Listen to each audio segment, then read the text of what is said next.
Hello my friends, in today's episode on Grainificent. On today's episode I will be doing a little first time in my life because I never done it before. Cyanotype print.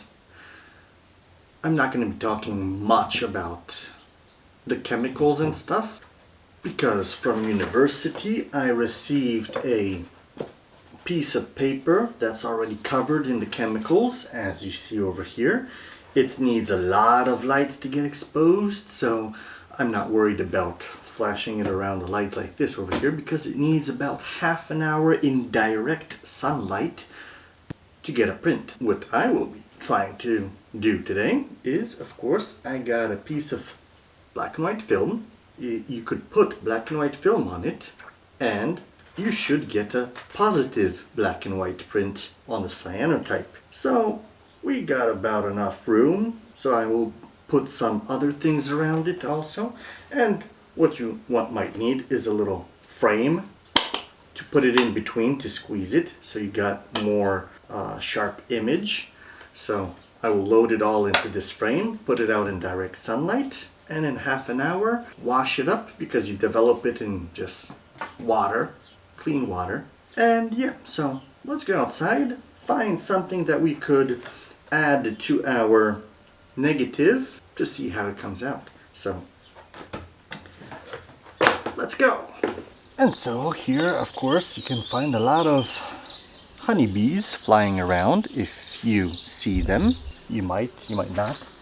What I will be trying to do is put some flowers from here around the negative that we will be trying to print. So let's take this apart so we can get the things ready. Got a lot of bees flying around here, but oh well, that's the beauty of flowers. They're honeybees, so they make honey, right? So we got our glass here that we will be trying to expose. Let's borrow some flowers from the honeybees. Well, don't want to expose our print yet. Let's turn it over. Let's see what side is the negative properly. There, we want to put the negative this way. Put a flower or two. Let's take a little leaf from this, like that. And maybe something like this over here. Alright. Now let's put the piece of paper we want to expose on. Let's give some shade. Yeah, I don't see where it's going, but it's going somewhere. Now we cover it with the backing, grab onto it so it stays. There we go. And it will be something like here, like this. So that's not too perfect over there, but let's put it out in the sun. So you see it here. Alright, and now I was told that we need a 30-minute exposure, about that. So let's put our timer to remind us in 29 minutes. So we started our timer and we'll be back here in 29 minutes to take this from here. As you see, it's starting already to turn blue because the direct light is hitting it. The light is almost directly above us. As you see by the shadow, it's getting darker because wherever the light hits, you will have black. Wherever, well, darkish, bluish, something like that. Wherever the light doesn't hit, whatever's underneath here, and under the negative, where you had black areas on the negative, that's where you will have bright areas on the paper. And where you had bright areas on the negative, that's where you will have a dark area on the paper. So that's how you can get a positive image from a negative using cyanotypes. So I will be back here in that half an hour to take this, and see you then. And so we got our print. It's done. Half an hour just passed. So now let's take it and wash it and see what we got under it. And so now we're in the bathroom. We got to wash our little print. Take off the glass, put it to the side for now. We'll wash that later. And we need to take off our plants. As you see, we have different colors on here from these different plants. So now we need to get water to about room temperature. And that would be this will need about a 5-minute bath, something like that. Since I don't have a tray, I will put it in for 7 minutes. So now the point is just to wash it, because it develops in water. As you see, there's images already starting to form from the negative that we had.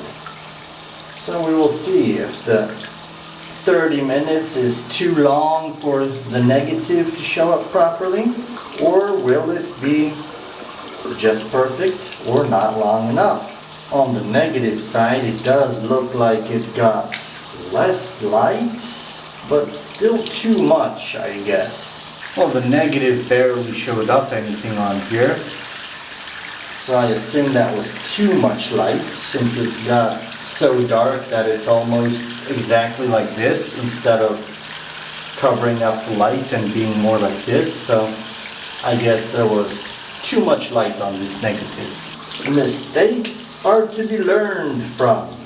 And our timer shows that we're up. So this is what we got. So now let's let it dry. And so that, my friends, was my first cyanotype in my life. So as you see, there were mistakes made, but mistakes exist so you can learn from them. So I didn't make a mistake. I learned how not to do it next time. I ordered my own chemicals to make cyanotypes, and I'm planning to experiment. Make images on glass to see how that works, on cloths, and on paper. Making cyanotype prints just like we made today.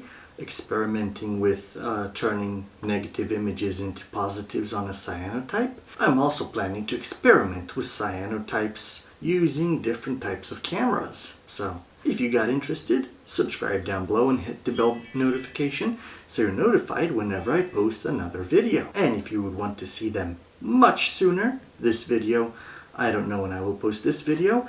At the time of recording, it is 27th of May. So technically, my channel members will see this video within a week, but for it to go public completely, it might take a long time. So I don't know yet when it will go public completely. So if you want to see these videos much sooner, then you are invited to look into channel memberships, where from $1 a month you can support this channel, help it grow, and see all the videos as soon as they are made and posted. So thank you for watching, my friends. Take care and see you in the next video.